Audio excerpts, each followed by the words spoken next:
Um, Now, there's a push for onshoring the supply chains for semiconductors. Yeah. Then there are also restrictions on the export of high tech to Yeah. certain countries. Yeah. How do you think that would affect NVIDIA in the short term? But also, how would that affect us as consumers in the long term? Yeah, really excellent question.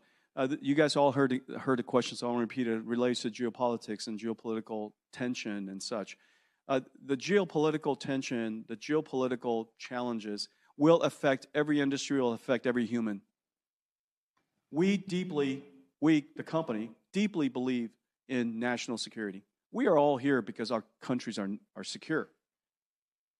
We believe in national security, but we also simultaneously believe in economic security. The fact of the matter is, most families don't wake up in the morning and say, good gosh, I feel so vulnerable because of the lack of military. They feel vulnerable because of economic survivability. And so we also believe in human rights. And the ability to be able to create a prosperous life is part of human rights. And as you know, the United States believes in the human rights of the people that live here, as well as the people that don't live here. And so the country believes in all of those things simultaneously, and we do too. The challenge with the geopolitical tensions, the immediate challenge, is that if we're too unilateral about deciding that we decide on the prosperity of others, then there will be backlash. There'll be unintended consequence. But you know, I'm optimistic. I want to be hopeful that the people who are thinking through this are thinking through all the consequences and unintended consequences. But one of the things that has done is that it has caused every country to believe, to deeply internalize its sovereign rights. Every country is talking about their own sovereign rights. And that's another way of saying everybody's thinking about themselves. And as it applies to us, on the one hand, it might restrict the use of our technology in China and the export control there.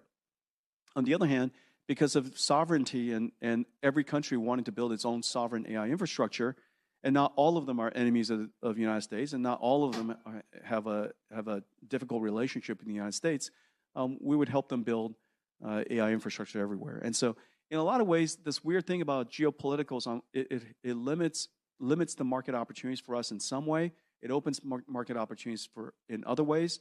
But for people, I am just really hopeful.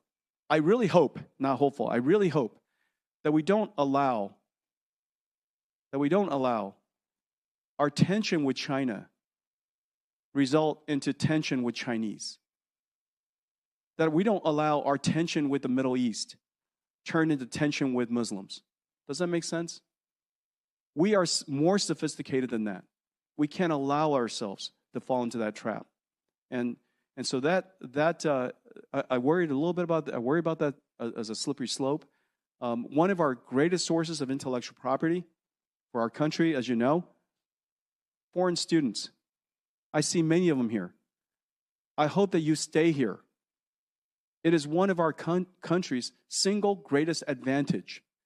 If we don't allow foreign students, the brightest minds in the world, to come to Columbia and keep you here in New York City, we're not going to be able to retain the great intellectual property of the world.